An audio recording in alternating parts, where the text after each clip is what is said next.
सम्मान के योग मंच पर विराजमान चीफ सेक्रेटरी श्री अनुराग रस्तोगी जी, प्रधान सचिव अरुण गुप्ता जी और हमारे डायरेक्टर डीपीआर के.एम. पांडुरंग जी और मंच पर विराजमान भारत भूषण भारती जी, ओएसडी और उपस्थित नवचयनित हमारे सिविल सेवा परीक्षा के सभी अधिकारी, आप सबको, आपके माता पिता को मैं आज बहुत बहुत बधाई और शुभकामनाएं देता हूं।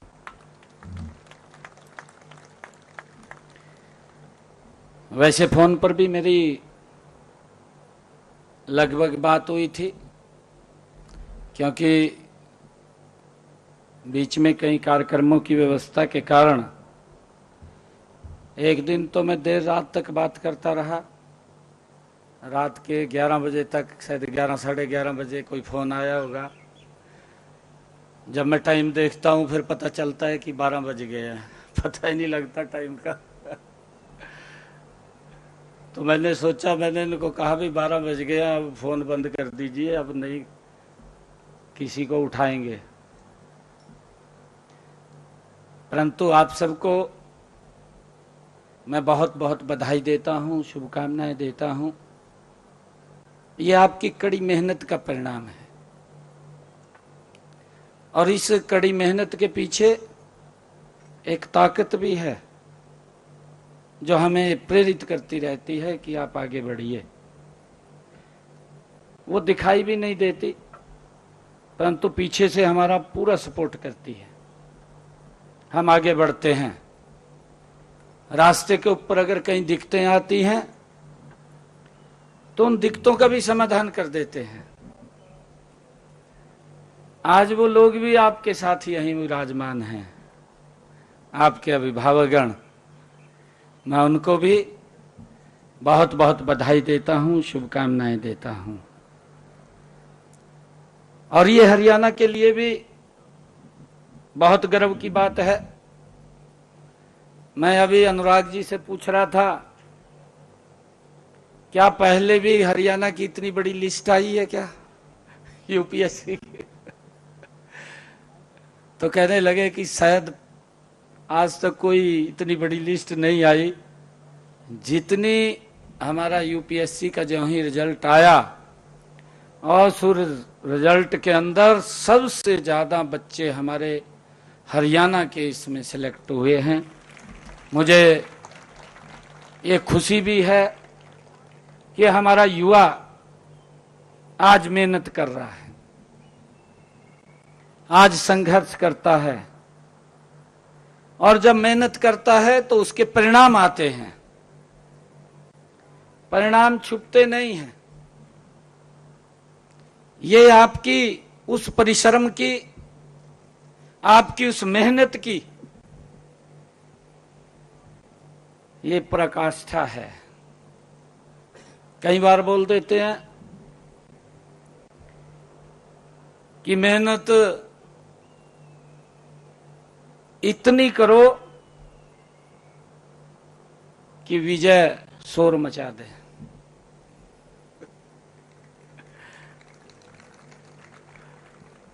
ये वही मेहनत है। मैं आपका दिल से धन्यवाद करता हूं। आपने हरियाणा का नाम ऊंचा किया है। हरियाणा के साथ साथ आपने अपने मां बाप का, अपने गांव का, अपने क्षेत्र का नाम ऊंचा किया है। आप सबको मैं बहुत बधाई देता हूं। ये आपकी मेहनत का परिणाम है। आप बिना थूके, बिना रुके, अभी परिचय भी हो रहा था, परिचय के अंदर भी चर्चा आ रही थी मैं तो सोच भी रहा था कि जब हमारी कई बेटियों ने बताया, एक बेटे ने भी बताया, 3 बार 4 बार 5 बार 6 बार स्पाइडरमैन की जहां से प्रेरणा मिली है उसकी कहानी याद आ रही थी कि व्यक्ति कितना संघर्ष करता है। अगर 1-2 बार, जैसा भी बीच में बताया भी है कि माँ बाप ने भी कहा कि और कुछ कर लीजिए, कि आप इसी की तरफ ध्यान दे रखा है, परंतु नहीं, हमारा लक्ष्य, हमारा टारगेट जो हमने सोचा है उसको अचीव किया है। मैं इसके लिए आप सबको बहुत बहुत बधाई देता हूं, शुभकामनाएं देता हूं। उस लक्ष्य के ऊपर आप पहुंचे हैं। अब आपके सामने, क्योंकि अभी तो आप एजुकेशन में थे, पढ़ाई कर रहे थे,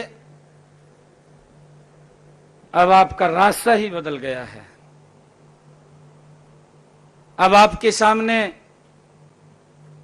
जैसा अनुराग जी बता रहे थे कि स्पेसिफिक वर्ग नहीं है, या आपके सामने कोई एक टारगेट नहीं है, आपके सामने बड़ा टारगेट है। हम सोचेंगे भी 140 करोड़ लोगों के हित के लिए विचार करेंगे। हमारे सामने वो टारगेट है, कहीं पर भी कमी न रहे, समान रूप से विकास, समान रूप से वितरण, बिना भेदभाव के।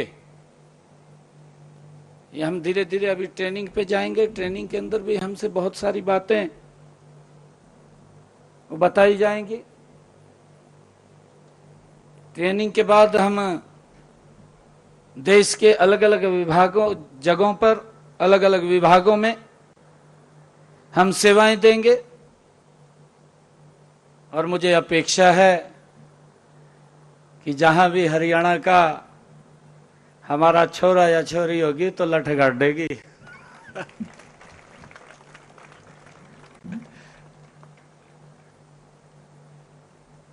क्योंकि हमें गर्व है अपने बेटे और बेटियों के ऊपर। किसी भी क्षेत्र में अगर आप लगाएंगे, खेल की दुनिया में देखेंगे,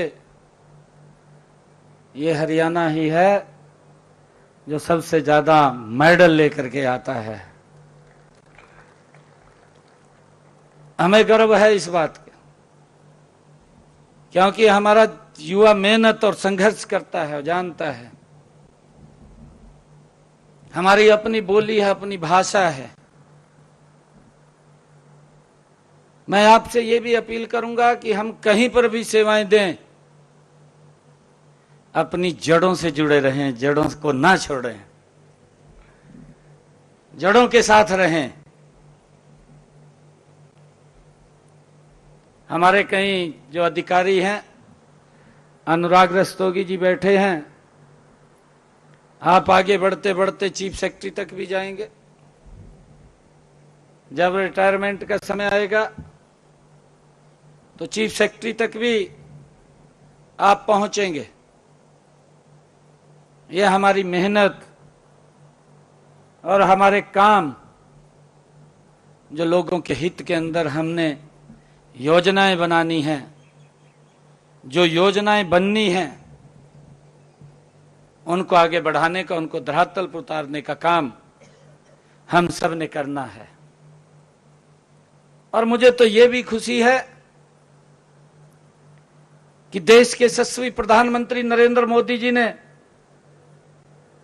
जो एक बात कही है कि 2047 तक ये भारत विकसित राष्ट्र बनेगा, उस संकल्प को लेकर के काम कर रहे हैं। दिन रात देश को आगे बढ़ाने में लगे हुए हैं।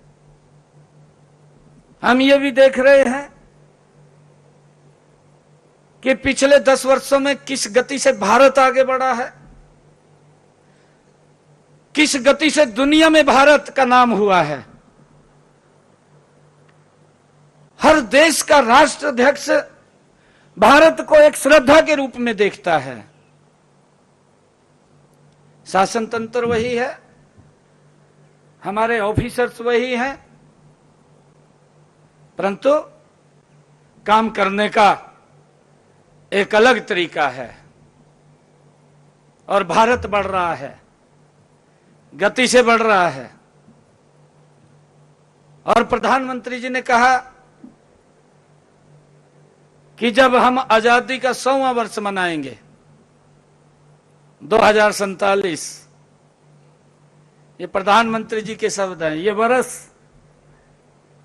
ये भारत रत्न बाबा साहेब डॉक्टर भीमराव अंबेडकर जी को संविधान गौरव दिवस के रूप में इस वर्ष को मना रहे हैं। 75 वर्ष पूरे हुए हैं संविधान गौरव दिवस के,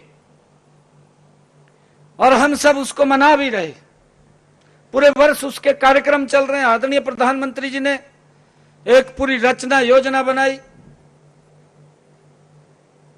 कि ये देश बाबा साहेब के उस संविधान के अनुसार आगे बढ़े, और उन महापुरुषों को भी हम याद करें जो हमें कुछ दे करके गए हैं, जिन्होंने हमें कुछ दिया है। उनके दिवसों के ऊपर हमें उनको याद करना चाहिए। हमें यह भी खुशी है कि हमने हरियाणा के अंदर पिछले 10 वर्षों में ऐसे उन महापुरुषों को, जिन्होंने इस देश, इस समाज, इस धर्म के लिए अपना महायोगदान दिया है, ऐसे सब महापुरुषों को भी उनके दिवसों पर हम याद करते हैं। और मेरा आग्रह है, क्योंकि सरकार निष्पक्षता से काम कर रही है, इसका उदाहरण भी हमारे सामने आया है। अभी एक बैच पीछे हमारे एससीएस अधिकारियों का वो निकला था, ट्रेनिंग करके आए, तो मैं उनके बीच में चला गया। तो वहां भी मैं पूछ रहा था, उन एससीएस अधिकारी जब ट्रेनिंग करके और ड्यूटी पर जा रहे थे, तो उन्होंने भी अपना एक्सपीरियंस बताया, कैसे उन्होंने अपने जीवन को शुरू किया और इस मुकाम के ऊपर कैसे पहुंचे। परंतु मुझे इस बात की खुशी भी है, इस बात का गर्व भी है, इस बात का गौरव भी है कि जब नीति स्पष्ट हो और जब नियत साफ हो तो कोई समस्या सामने नहीं आती। मुझे इस बात का गर्व है कि जब उन बच्चों ने बताया, कई बच्चों ने बीच में बताया कि एक साधारण परिवार से कोई सोच भी नहीं सकता। मैं उदाहरण आपके सामने खड़ा हूं, मेरे परिवार में से कोई पंचायत का चुनाव भी नहीं लड़ा और मोदी जी ने मुख्यमंत्री बढ़ाई का बढ़ाई दी। एक साधारण परिवार का बालक अपनी मेहनत के, अपने परिश्रम के ऊपर कैसे आगे बढ़ता है। एक साधारण परिवार का बच्चा बिना पर्ची, बिना खर्ची के आईएएस लग जाता है, सीएस लग जाता है, हरियाणा सरकार की नौकरी लग जाता है। इसका मैसेज हरियाणा में नहीं है, इसका मैसेज पूरे देश के अंदर है। आपका पूरे देश के अंदर। कहीं तो आकर के ये पूछते हैं, कहा यो करा किस तरह होगा। हमारी बेटी अभी एक बता रही थी कि मैं इंटरव्यू में रह गई, बिल्कुल फेर है, बोल ही नहीं सकते। अगर कोई देखना चाहे देख भी सकता है। जो इंटरव्यू लेने वाले भी हैं ग्रुप, उनको भी पता नहीं है। जो इंटरव्यू लेते हैं उनको भी ये मालूम नहीं है भी इसके कितने नंबर होंगे। एक सिस्टम को बनाया है, और इस सिस्टम ये वैसे नहीं बना, इसके पीछे भी ताकत लगी है। मुझे ध्यान में है, मैं 2014 में जब विधायक बना, तो विधायक बना, हमारी सरकार पहली बार आई, विधायक बना तो 1 साल के बाद मुझे मंत्री बना दिया। मंत्री बनाया मुझे तो अपेक्षाएं होती हैं हल्के के लोगों की। हल्के के लोग मेरे पास आए, कहने लगे कि बच्चे को नौकरी लगवाना, पर्ची दे दी मेरे को। मैंने भी लेकर जेब में पहली, मैं कहा देव जी। तो मैं मनोहर लाल जी के पास आया, मैं मनोहर लाल जी ने कहा, मैं कहा जी काफी लोग मिल रहे हैं, भी नौकरी लगवानी है। मनोहर लाल जी ने एक बात कही मेरे को, मैं दोबारा मनोहर लाल जी के पास नौकरी के कहने के लिए नहीं गया। मनोहर लाल जी मुझे कहने लगे कि सिस्टम को ठीक करना है या जैसे चल रहा है वैसे चलने देना है। मैंने कहा जी मगर ठीक करना है। कहा इस पर्ची को पाड़ दे। ये पर्ची न दिखावा। मैं दोबारा पर्ची लेकर के नहीं गया। कितना दबाव होगा, एक राजनीतिक प्राणी है, हमारे ऊपर कितना दबाव आया होगा, कैसे हमारे कार्यकर्ता होंगे जिन्होंने हमारे दबाव दिया होगा। हमने आपके साथ इतना मेहनत किया है, इतना संघर्ष किया है, क्या मेरे कहने से मेरा एक बच्चा नहीं लग सकता? परंतु नहीं, वो संकल्प लिया सरकार ने कि बिना पर्ची बिना खर्ची के मेरिट के आधार के ऊपर ही नौकरी लगेगी, वैसे कोई नौकरी नहीं लगेगी। और मुझे ये भी खुशी है, 2014 से पहले हमारा युवा चक्कर काटता रहता था, मेरे पास भी आया, क्योंकि 2014 में मैं भी विधायक बन गया था, मेरे पास भी खूब आए। परंतु आज मुझे इस बात की खुशी भी है, इस बात का गर्व भी है, और ये उसी का परिणाम है। आज इतनी बड़ी संख्या